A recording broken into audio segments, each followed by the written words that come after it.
말씀의 제목은 하나님과 화해하라입니다. 하나님은 우리를 인도하십니다. 그리고 우리를 지키시고, 그리고 우리에게 좋은 것을 주시고, 어제 우리가 나눴던 말씀입니다. 마태복음 7장 11절에도 너희가 악한 자라도 좋은 것을 자식에게 주는데 하물며 하늘에 계신 하나님께서도 좋은 것을 주지 않겠느냐 말씀하십니다. 하나님은 우리에게 좋은 걸 주시죠. 하지만 이게 전부가 아닙니다. 오늘 본문에 보니까 하나님은 우리와 싸우시기도 하십니다. 9절에 그러므로 내가 다시 싸우고 너희 자손들과도 싸우리라. 나를 인도하시는 하나님, 나를 보호하시는 하나님, 나에게 좋은 걸 주시는 하나님은 참 좋아요.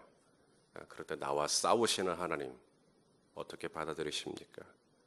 성경은 분명합니다. 내가 너희와 싸우겠다. 여러분, 하나님이 싸우신다는데 누가 하나님을 당할 수가 있겠어요? 하나님이 왜 싸우실까? 여기서 이 싸운다라는 말이 히브리어로 소송한다라는 뜻입니다. 너희를 고발하겠다. 너희를 소송한다. 우리를 법정에 세우시겠다는 거죠. 재판을 받게 하겠다. 심판을 받게 하겠다는 이야기입니다. 왜 하나님이 그렇게 하시는 걸까? 우리를 사랑하시잖아요. 하나님은 우리를 위해서 당신이 하나밖에 없는 아들을 주시기까지 사랑하시는 분이신데 왜 우리와 싸우시겠다고 하시는 건지, 왜 우리를 고소하시겠다고 하시는 건지. 시편 7편 12절 말씀을 한번 같이 보겠습니다. 시편 7편 12절 시작. 사람이 회개하지 아니하면 그가 그의 칼을 가시며 그의 활을 이미 당기어 예비하셨도다. 하나님이 싸우시는 겁니다. 칼을 갈고 활을 시위를 당기고 싸우시겠다는 거죠. 이유가 뭐라 그러는 거예요? 회개하지 않는 겁니다. 계속 죄 가운데 살아가는 거죠. 그러니까 하나님이 칼을 가시는 겁니다. 이스라엘이 계속 죄 가운데 살아가니까 하나님이 활 시위를 당기시는 겁니다. 하나님이 싸움을 선포하시는 것이죠. 우리가 죄를 지으면 나 그냥 죄 지었어 그러는데 죄를 짓는다라는 것을 하나님 편에서는 어떻게 보시냐면 하나님하고 싸우겠다고 대드는 것으로 봅니다. 그게 죄의 속성입니다. 왜냐하면 죄는 그냥 안 짓습니다. 죄는 하나님을 무시해야만 짓는 게 죄예요. 하나님이 뻔히 다 보고 있죠.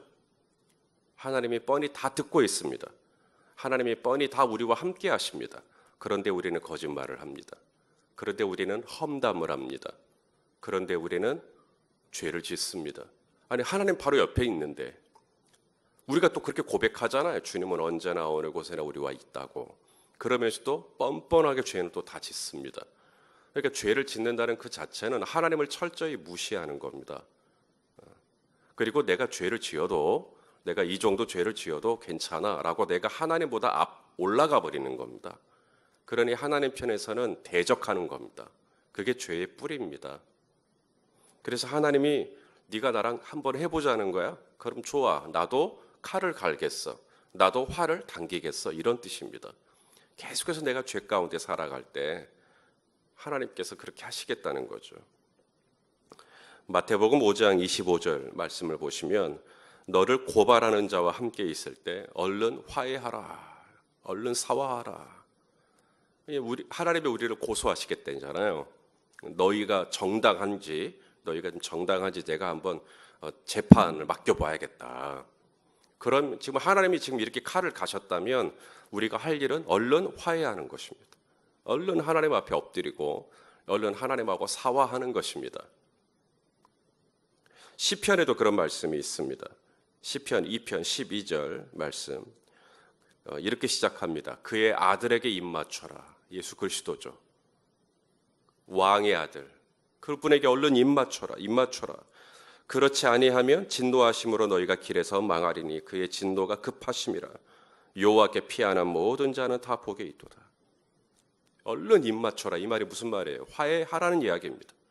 빨리 주님께 나와서 잘못했다고 부복하고 그래야 재판을 면해요. 그래야 법정에 서지 않게 됩니다. 빨리 사과해야 합니다. 성경은 우리에게 그렇게 얘기합니다. 예수님이 이 땅에 오셔서 공생애를 사실 때 하셨던 제일 첫 설교가 있습니다. 바로 회개하라, 천국이 가까이 왔다는 설교입니다. 그래서 예수님의 이 첫 설교는 회개에 대한 부분이었어요. 회개해야 돼요. 빨리 회개하라는 거예요. 하나님의 나라를 가까이 왔다는 거예요. 하나님의 나라 들어가려면 회개하라는 거예요. 그러므로 회개는 해도 되고 안 해도 되는 게 아니라 회개는 꼭 해야 하는 겁니다. 또 회개는 감정이 아닙니다. 회개하고 싶은 어떤 기분이 일 때 하는 게 아닙니다. 회개는 그냥 하는 것입니다. 제가 아내한테 잘못한 게 있어요. 근데 제가 아내한테 미안하다고 말하고 싶은 기분이 들 때까지 기다리면 못합니다. 내가 정말로 내 아내한테 잘못했다는 생각이 들면 그냥 그 즉시 아니면은 그날 저녁에라도 여보 내가 오늘 아침에 당신한테 짜증내서 미안해 라고 이야기를 하는 게 맞죠. 오늘 할 회개를 내일로 미룰 필요가 없는 겁니다. 오늘 하나님하고 화해할 수 있으면 오늘 해야죠. 오늘 기도할 때 성령님이 싹 어떤 죄가 생각나게 하셔요. 그러면 어떻게 해야 돼요? 이건 나중에 해야겠다. 이 회개는. 그러면 안 돼요. 기도하다가 생각나면 그냥 바로 주님 제가 이랬던 거 죄송합니다. 왜냐하면 기도를 한다라는 것은 이제 빛 안으로 들어가는 거예요. 왜냐하면 주님이 빛이시니까. 그래서 진짜 기도를 하면 빛 안에서 나의 죄가 생각납니다. 내가 아이들에게 함부로 했던 말이나 아니면 내가 다른 집사님들에게 함부로 했던 어떤 말들이 생각이 납니다. 그러면 회개하셔야 됩니다. 그럼 하나님께만 회개하느냐? 천만의 말씀. 당사자에게도 죄송하다고 미안했다고 얘기하셔야 됩니다. 회개가 뭐냐? 돌이키는 겁니다. 내 삶의 방향을 제대로 돌리는 겁니다. 우리가 길을 가다가 차로 운전을 하고 가는데 이거 잘못된 방향이다 느꼈으면 운전대를 돌리셔야 됩니다. 그게 회개입니다. 지금 이스라엘이 어떤 상황이라고 말씀하시냐면 오늘 본문의 11절에 하나님의 영광을 무익한 것으로 바꿨다는 겁니다. 아주 심각한 겁니다. 자, 우리 11절을 읽어볼까요? 시작. 어느 나라가 그들의 신들을 신 아닌 것과 바꾼 일이 있느냐? 그러나 나의 백성은 그의 영광을 무익한 것과 바꾸었도다. 하나님의 탄식입니다. 자판기가 있다고 생각을 해봅시다. 자판기 아시죠? 자판기. 이 자판기 앞에 딱 섰는데 자판기에 메뉴들이 있습니다. 여기에는 사랑. 이걸 누르면 사랑이 나오는 거예요. 내가 원하는 사랑이. 여기에는 또 우정. 우리 살아갈 때 우정이 또 필요하죠. 또 재미라는 말이 조금 그런가요? 희락이라고 합시다. 희락. 이런 거. 또 여기에는 위로, 또 행복, 뭐 이런 메뉴들이 있습니다. 자, 이런 자판기가 여러분에게 있다면 한번 눌러보고 싶어요? 안 눌러보고 싶어요? 눌러보고 싶어요? 네, 가격은 10,000원입니다. 이게 10,000원만 넣으면 내가 원하는 걸 눌러볼 수 있어요. 한번 해볼 만해요? 그래서 이제 기꺼이 지갑을 열고 10,000원을 꺼내서 눌렀어요. 비싸긴 하지만 보통 자판기가 뭐 비싸야 몇천 원 하는데 10,000원이라서 비싸긴 하지만 기꺼이 지불했습니다. 그리고 사랑을 선택했어요. 과연 어떤 게 나올까? 딱 눌렀는데 아무런 반응이 없습니다. 다시 눌러요. 계속 눌러요. 근데 역시나 아무것도 나오질 않아요. 아무것도 안 나와요. 덜컹거리는 소리 있잖아요. 음료수가 떨어질 때 하는 그런 소리조차도 없어요. 그냥 조용해요. 아무리 눌러도. 우리나라 사람들은 눌러도 안 나오면 어떻게 해요? 이렇게 흔들어도 보고 때려도 보고 도무지 반응이 없습니다. 10,000원짜리를 하나 더 꺼냈습니다. 다른 걸 눌러볼까? 사랑이 다 떨어졌나 보다. 그래서 눌러서 이번에는 우정을 한번 눌러봤습니다. 역시나 반응이 없습니다. 우정도 다 떨어졌나 보다. 다시 또 10,000원을 또 넣습니다. 그리고 이번에는 재미, 희열 이런 거, fun 이런 걸 한번 눌러봅니다. 쾌락, 나도 좀 즐겁고 싶으니까. 그래서 한번 눌러봤습니다. 아무런 반응이 없습니다. 도무지 이건 버튼만 눌러지지 아무런 소리도 뭐 아래에서 뭐가 작동된다는 느낌이 하나도 안 드는 거예요. 그래도 또 넣으시겠어요? 또 넣어요. 원하는 게 나올 때까지 혹시나 하고 계속 넣습니다. 여러분, 우리가 이런 자판기를 우리가 고장난 자판기라고 그러죠. 고장났다. 그런데요, 누군가가 옆에 서가지고 계속 10,000원짜리를 꺼내면서 또 넣고 하는 걸 보면 여러분이 이미 경험을 했기 때문에 뭐라 그러겠어요? 그분에게.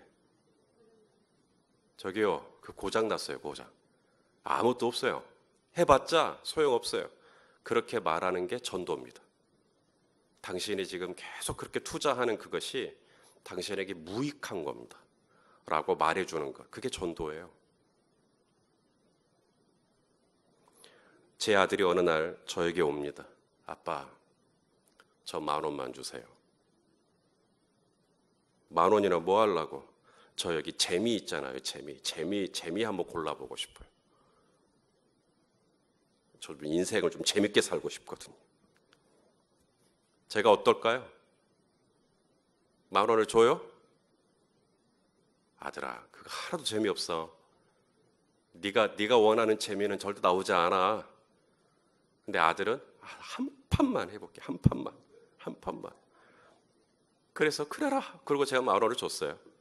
제 아들이 10,000원을 넣습니다.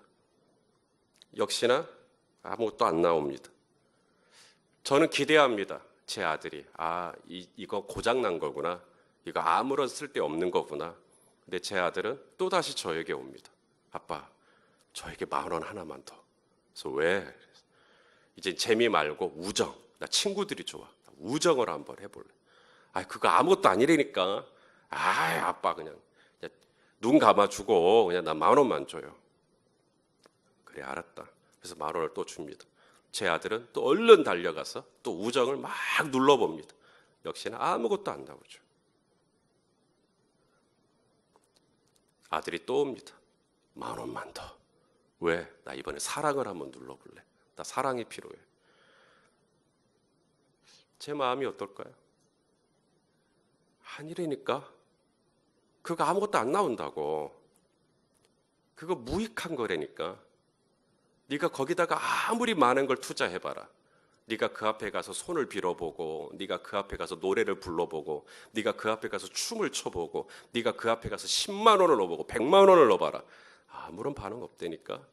너에게 필요한 사랑, 너에게 필요한 우정, 너에게 필요한 기쁨, 그건 거기 없어. 그런데 제 아들은 계속 저한테 10,000원만 달라는 거예요. 그리고 엄마가 용돈을 주면 계속 모아놨다가 또 그거 해보고 또 그거 해보고. 하나님의 영광을 무익한 것으로 바꿨다. 쓸데기 없는 것으로 바꿔버리는 거예요. 진짜 나에게 필요한 사랑을 주는 분은 여기 계시는데, 나에게 필요한 위로를 주시는 분은 여기 계시는데, 우리는 그걸 자꾸 무익한 것으로 바꿉니다. 오히려 내 몸을 해치는 것으로 바꾸죠. 오히려 내 영혼을 병들게 하는 것으로 바꿉니다. 그리고는 자꾸 거기에 진짜 뭐가 있는 것이냐, 세상의 광고에 속아가지고. 자판기 앞에 광고가 멋있게 돼 있거든요. 당신이 이것을 선택하면 당신은 행복하게 될 거라고. 당신이 이것을 마시면 당신은 아주 풍성한 삶을 살게 될 거라고. 그래서 정말 그 광고만 믿고 10,000원을 투자하는데 아무런 반응이 없는 겁니다. 하나님이 왜 화가 나셨을까? 왜 우리에게 이렇게 화가 나셨을까? 하나님은 거기 가지 말라 그래요. 거기다가 내가 그런 거 하지 말라고. 거기다가 제발 그렇게 고장난 것에다가, 허무한 것에다가, 쓸모없는 것에다가 왜 자꾸 너의 에너지를, 너의 삶을 거기다가 쓰냐고. 내가 너에게 준 생명을 왜 거기다가 쓰냐고. 내가 너에게 준 이 몸의 지체를 왜 그 불의한 것에다 쓰냐고. 내가 너에게 준 이 10,000원을 왜 거기다 쓰냐고. 내가 너에게 시간도 줬고 청춘도 줬고 내가 너에게 네가 원하는 곳이면 갈 수 있는 건강도 줬고, 근데 왜 걷다 쓰냐는 거죠. 왜 걷다 쓰냐는 거예요. 한 번만. 그럴 때마다 하나님의 마음이 찢어지는 거예요. 그러지 말라고. 우상이라는 말, 히브리어로 헤벨이라는 뜻은 empty, 텅 비었다. 그게 우상이에요. 뭔가 다 겉은 그럴듯해요. 왜냐하면 나무와 돌로 깎았는데 코도 멋있고요, 눈도 부리부리하고요, 입도 아주 좋아요. 그래서 진짜 거기서 뭐가 나올 것 같아요. 저분이 뭔가 말도 할 것 같고, 뭐 팔뚝에 힘도 얼마나 좋은지 나를 도와줄 수 있을 것 같고, 겉은 그럴듯해요. 번뜩번뜩합니다. 그래서 내가 이 10,000원만 투자하면 뭔가 나올 것 같아. 내가 이번에 이걸 한번 해보면 뭔가 내 삶에 뭐가 있을 것 같아요. 이스라엘이 계속 그러고 있는 거예요. 하나님이 가나안 땅으로 인도하셔서 그들에게 많은 아름다운 열매를 주셨어요. 그 열매를 주신 걸 가지고 자꾸 우상 앞으로 가서 또 거기다가 자판기에다 또 돈 넣고 있고, 또 거기서 뭔가를 승리를, 거기서 뭔가를 위로를, 거기서 뭔가를 기쁨을. 하나님이 칼을 가시는 겁니다. 하나님이 화를 당기시는 거예요. 그러지 말라고. 13절 말씀, 오늘 보면 13절, 2가지 악을 행하였다. 이 백성이. 하나님께서 지적하시는 2가지 악이 뭐예요? 생수의 근원되는 하나님을 버려버렸어요. 아니 진짜 나에게 사랑과 위로와 우정과 기쁨과 내가 필요로 하는 어떤 도움, 이거 다 하나님께 있는 건데, 생수의 근원이 하나님께 있는 건데, 그걸 내가 버려버리고 아무 쓸모없는 헤벨이라고 하는 자판기 앞에서 앉아가지고 계속 거기다가 내가 시간을 들이고 공을 들이고 그러고 있는 거예요. 스스로 웅덩이를 팠다. 이건 따로따로가 아니고요, 2가지라고 했으니까 이건 별개구나. 근데 가만히 보면 이건 하나입니다. 하나. 동전의 양면과 같아. 생수의 근원되는 인간이 할 수 있는 일은 스스로 웅덩이를 팔 수밖에 없는 것이니까요. 생수를 버렸으니 본인이 웅덩이를 파서 거기다 이제 저장을 하려고 하겠죠. 이스라엘에는 석회석 같은 거기다가 이제 구덩이를 파가지고 회반죽을 발라가지고 거기다가 이제 뭐 저장을 하고 이렇게 사는가 봐요. 그래서 지금 그 이야기를 하는 겁니다. 지금 자기가 웅덩이를 하나 해가지고 여기다가 이제 내가 말하자면 돈을 쌓는 겁니다. 이 웅덩이에다가 내가 돈을 쌓아야지. 그러면 근데 그 돈이 자꾸 어디론가 새는 거예요. 회반죽이 다 뜯겨져가지고 이게 다 어디론가 막 새는 거예요. 내가 여기다가 인맥을 쌓아야지. 그래서 인맥, 내가 아는 사람들을 막 동원합니다. 근데 그것도 역시나 다 떠납니다. 내가 여기다가 어떤 기술을 쌓아야지. 근데 그 기술이라는 것도 시간이 가면 녹겠습니다. 여기다 내가 세상의 쾌락을 갖다 넣어야지. 그것도 뭐 곧 있으면 다 닳아집니다. 가지가 포도나무에서 분리되면 당장은 빛이 푸르등등하고 당장은 뭔가 그 가지에서 뭐가 나올 것 같고, 하지만 나무에서 분리된 가지는 시간이 가면 갈수록 잎사귀가 마르고 몸은 비틀어지고 생기는 떨어지고 점점 흉물스럽게 변해갑니다. 이유는 생수의 근원되는 포도나무를 버렸기 때문이죠. 헤벨이라고 하는 자판기를 찾아가지 말라고 오늘 주님 말씀하시는 겁니다. 거기에 가서 네가 어떤 걸 투자하든 다 쓸모없는 거라고 주님 말씀하십니다. 하나님의 영광, 하나님의 살아계심, 하나님의 나를 도우심, 하나님이 나를 위로하심, 하나님이 나의 모든 필요를 알고 채우심, 하나님이 공중의 새도 먹이시고 들의 백합화도 키우시고 그 하나님의 나를 돌보심, 이게 다 생수가 그 안에 있는데, 하나님 안에 있는데 우리가 그 진정한 생수를 버리고 우리는 자꾸 세상의 헤벨로 가가지고 헤벨 앞에서 헤벨에 하고 있는 거예요. 죄송합니다. 갑자기 유머가 나와가지고 그러고 있는 거예요. 그러니 하나님께서 마음이 아프신 겁니다. 하나님이 할 수 있는 일이 뭘까요? 하나님이 할 수 있는 방법은 딱 하나밖에 없습니다. 자, 그냥 돈만 생기면 가니까 돈을 없애시기로 결정하시는 겁니다. 그 이야기를 하십니다. 오늘 그래서 이스라엘이 자꾸 애굽에게 가요. 오늘 본문에 보면. 그리고 아수르에게 가요. 18절 말씀 보십시오. 18절. 네가 뭐예요? 시홀의 물. 여기서 시홀은 나일강입니다. 시홀의 물을 마시려고 애굽으로 가고 또 그 강물을 마시려고 어디로 가요? 아수르로 가고. 그러니 어떻게 하십니까? 하나님이 어쩔 수 없어요. 이제 애굽에 의하여 애굽의 느고라고 하는 바로 왕에 의하여서 이제 요시야가 죽임을 당하게 됩니다. 하나님께서 애굽을 그렇게 의지했는데 애굽에게 망하게 해요. 아수르를 의지했는데 아수르에 의해서 이스라엘이 망하게 돼 버립니다. 무슨 말인지 아시겠어요? 결국은 1,000원만 있어도 그걸 가지고 헤벨로 가니까 하나님이 그걸 다 없애버리는 겁니다. 그러면 너 안 갈래? 이 말이에요. 그게 하나님이 우리와 싸우시는 방법입니다. 네가 두 다리가 멀쩡하니까 이러는 거지. 오케이.